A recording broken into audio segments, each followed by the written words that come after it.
Hello दोस्तों, नमस्कार। ITI technical course में एक बार फिर से स्वागत है।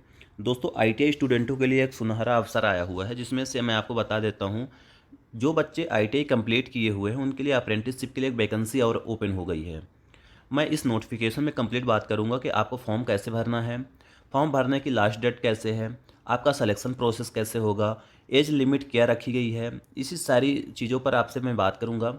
और आपको कंप्लीट जानकारी लास्ट तक दे दूंगा कि आपको फॉर्म सबमिट करना कैसे है और कैसे आपको वेरिफिकेशन डॉक्यूमेंट्स कराने जाना है। सबसे पहले मैं बता देता हूँ कि वैकेंसी कब आई थी। वैकेंसी दोस्तों 25/4/2022 यानी 25 अप्रैल की वैकेंसी है।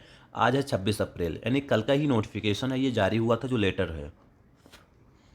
ये वैकेंसी दोस्तों रायपुर मंडल की है। क्रमिक विभाग रायपुर मंडल दक्षिण पूर्व मध्य railway, south east central railway की वैकेंसी है, जिसको हम लोग बोलते हैं SECR। अब इस नोटिफिकेशन पे आगे चलते हैं कि इस नोटिफिकेशन पे बताया क्या गया है। तो यहाँ पे अधिसूचना पे आपको दिख रहा होगा विषय। इस विषय में आपको यही जानकारी मिलेगी कि वर्ष 2022-23 के लिए दक्षिण पूर्व मध्य रेलवे रायपुर मंडल तथा बैगन रिपेयर शॉप रायपुर में अप्रेंटिसशिप एक्ट 1961 एवं अप्रेंटिस नियम 1962 के अंतर्गत एक्ट अप्रेंटिस का नियोजन है।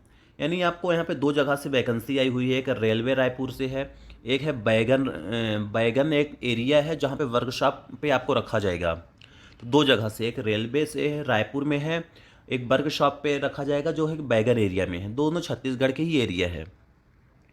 अब यहाँ पे बात कर लेते हैं कौन से कितने पोस्ट पर है। आपको ये बता देता हूँ कि दक्षिण पूर्व मध्य रेलवे रायपुर मंडल तथा बैगन रिपेयर शॉप रायपुर में अप्रेंटिस एक्ट 1961 के अंतर्गत निम्नलिखित पद नामित ट्रेडों पर अप्रेंटिसशिप हेतु नियोजन के लिए रायपुर मंडल तथा बैगन रिपेयर शॉप रायपुर हेतु पात्र उम्मीदवार से इस वाली वेबसाइट से आपको फॉर्म फिल करना है। वेबसाइट पर दिनांक 25/4/2022 से 24/5/2022 तक, यानी आपको 25 अप्रैल से लेकर 25 मई तक फॉर्म भराएगा। नहीं, एक महीना का टाइम है, बहुत टाइम है। आप लोग फॉर्म जल्द से जल्द भर दें, लास्ट का इंतज़ार मत करें, फिर प्रॉब्लम आ जाती है, सर्वर डाउन हो जाता है। तो आपको फॉर्म भरने के लिए जो वेबसाइट दी गई है, इस वाली वेबसाइट से आपको फॉर्म भरना है। और ये फॉर्म भरने की जो लास्ट डेट है 25 मई को है, सॉरी 24 मई को है, तो काफ़ी समय है, आप लोग आसानी से फॉर्म भर सकते हो। चलिए आते हैं पोस्ट में बात कर लेते हैं, कौन से ट्रेड में कितना पोस्ट है। ये है DRM ऑफिस रायपुर मंडल की वैकेंसी है। प्रत्येक पोस्ट की बात करूंगा रायपुर वाले एरिया की। बेल्डर की है 48 है, जिसमें से आपको 12 EWS है, OBC की 32 है, ST की 18 है, SC की 09 है। टोटल 109 पोस्ट है बेल्डर की। इसी तरह टर्नर की देख ली 76 है। इसी तरह फिटर की देख ली 198 है। इलेक्ट्रीशियन की देख लीजिए 154 है। तो काफ़ी सारी पोस्ट है यहाँ पे सभी ट्रेडों की। स्टोनोग्राफर की भी है, कोपा की है, हेल्थ एंड सेटनरी की है, मशीनिस्ट की है, मैकेनिकल डीजल की है, मैकेनिकल रिफिनिंग की है, मैकेनिकल ऑटो की है। तो ये कंप्लीट हमारे जो आपको 12 ट्रेड दिख रहे हैं, तो ये रायपुर मंडल की एरिया की वैकेंसी है। नेक्स्ट बात करते हैं बैगन रिपेयरिंग शॉप रायपुर, यानी आपको रायपुर में यह एक बैगन एरिया है जहाँ पे वर्कशॉप है रेलवे का, तो वहाँ पे आपको रखा जाएगा। तो आप यहाँ के देख लीजिए यहाँ कितनी पोस्ट है। यहाँ पे फिटर की है, टोटल है 140 पोस्ट है। बेल्डर की भी 140 है। मशीनिस्ट की है 20 पोस्ट है। टर्नर की है 15। इलेक्ट्रीशियन की भी 15 है। कोपा की 5 है और स्टोनोग्राफर की 2 है।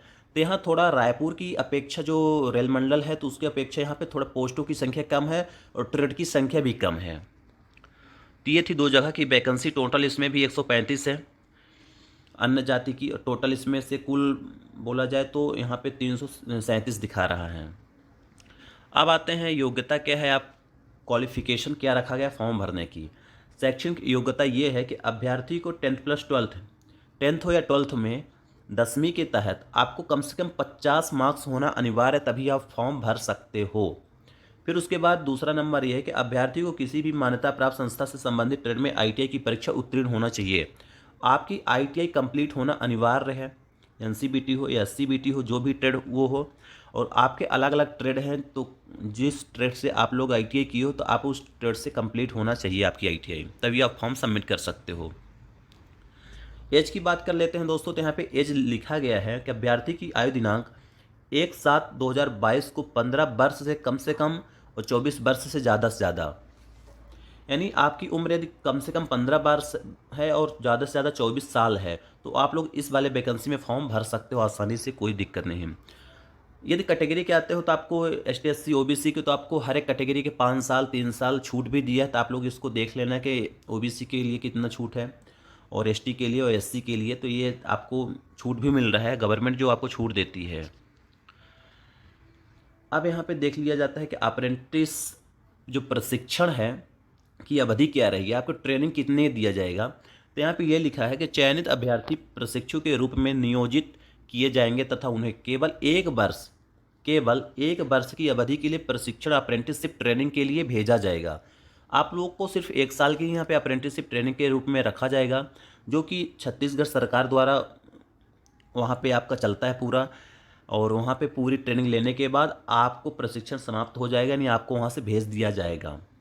अब यहाँ पे सिलेक्शन प्रोसेस की बात कर लेते हैं कि सिलेक्शन आपका कैसा होगा। यहाँ पे लिखा है कि प्रवीणता सूची बनाने हेतु निम्नलिखित मापदंड अपनाया जाएगा। अभ्यर्थी द्वारा मैट्रिक यानी 10th का जो परसेंटेज है और ITI में प्रतिशत को के द्वारा ही सूची जारी की जाएगी। ये देखें, यानी आप जो 10th में आपका परसेंटेज बना था और जो आपका ITI में परसेंटेज बना था, उसके दोनों को मिलाकर जो मार्क्स बनाएंगे तो उसके हिसाब से आपका सिलेक्शन होगा। 10th का वो परसेंटेज और ITI परसेंटेज के दोनों से मेरिट बनेगी।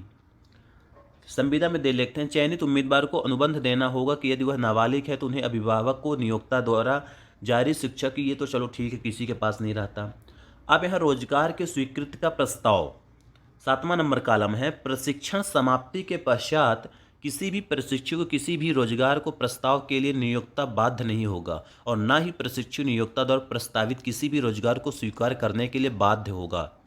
कहने का मतलब ये है कि आपकी ट्रेनिंग समाप्त होने के बाद आपको किसी भी प्रकार के वहाँ पे रेगुलर नहीं रखा जाएगा और आप लोग वहाँ पे बोल भी नहीं सकते कि हमें रेगुलर रखा है, क्योंकि यह नोटिफिकेशन में कंप्लीट आपको बता दिया गया है। इसीलिए सूचित किया जाता है कि अप्रेंटिस एक्ट 1961 के तहत नियमों एवं अधिनियमों की भली भांति जानकारी प्राप्त कर लें। यही होता है कि अप्रेंटिस के बाद आपको किसी भी प्रकार को वहाँ पे रखा नहीं जाएगा। अब यहाँ पे आता है भूतपूर्व सैनिक। यदि आपके माता पिता भूतपूर्व सैनिक थे, सशस्त्र बल सेनाओं में थे, तो उन आप लोगों को थोड़ा बहुत छूट मिल सकती है वहाँ पे। आवेदन प्राप्ति की अंतिम तिथि यही है कि 25/4/2022 से चालू होगा, 24/5/2022 तक में समाप्त हो जाएगा 12 बजे रात। अभ्यर्थियों के लिए निर्देश दिया गया है कि आपका फॉर्म कैसे कैसे क्या करना है। तो यहाँ पे देख लीजिए 10वां नंबर कॉलम है।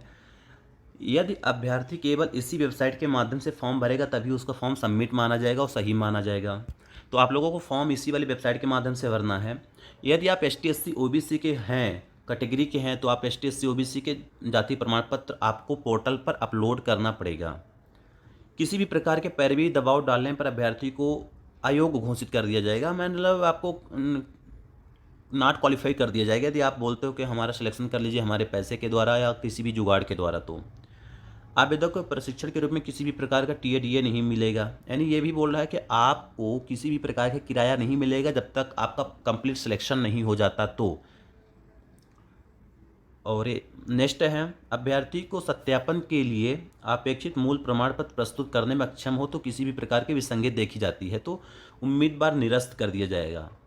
यही बोल रहा है कि यदि डॉक्यूमेंट वेरिफिकेशन कराते समय आपके पास जाति प्रमाण पत्र नहीं है, मूल निवास प्रमाण पत्र नहीं है, तो आपका फॉर्म निरस्त कर दिया जाएगा, आप कैंसिल हो जाओगे, डिस्क्वालीफाइड हो जाओगे। अगला है, यदि रेल प्रशासन को ऐसी जानकारी प्राप्त होती है कि चयनित अभ्यर्थी ने गलत, जाली, झूठा प्रमाण पत्र प्रस्तुत किया है तो रेल प्रशासन किसी भी चरण में आपको बर्खास्त कर सकता है। यदि आपने गलत डॉक्यूमेंट्स अपलोड कर दिए या गलत डॉक्यूमेंट्स के माध्यम से आपका सिलेक्शन हो गया, किसी दूसरे का दिखा के सिलेक्शन करवा लिए, तो आपको जैसे पता चलेगा तो आपको बर्खास्त कर दिया जाएगा, निकाल दिया जाएगा। तो ऐसी चीज़ें आने की नौबत नहीं आएंगी, आप लोग तो बहुत होशियार और बहुत अच्छे से काम करोगे। अगला है, रेल प्रशासन अभ्यर्थी का चयन न होने पर, बुलाया न मिलने पर जवाब भेजने के लिए किसी भी प्रकार का उत्तरदायित्व नहीं लेना है। ये सारे चीज़ आप नोटिफिकेशन पढ़ लेना, ज़्यादा कुछ नहीं तो आप फॉर्म भर दो। और यहाँ पे कांटेक्ट नंबर दिया है, किसी भी प्रकार की परेशानी आती तो आप कांटेक्ट कर सकते हो। 10 बजे से 5 बजे 5:30 बजे तक इस नंबरों पर आप कांटेक्ट कर सकते हो। तो आप लोग फॉर्म भर दीजिए बहुत जल्दी, बहुत अच्छा वैकेंसी है। रायपुर है, छत्तीसगढ़ ज़िले पे है, सॉरी छत्तीसगढ़ स्टेट पे है, तो ये वैकेंसी आप लोग मत छोड़ना, जल्दी से जल्दी अप्लाई कर दो।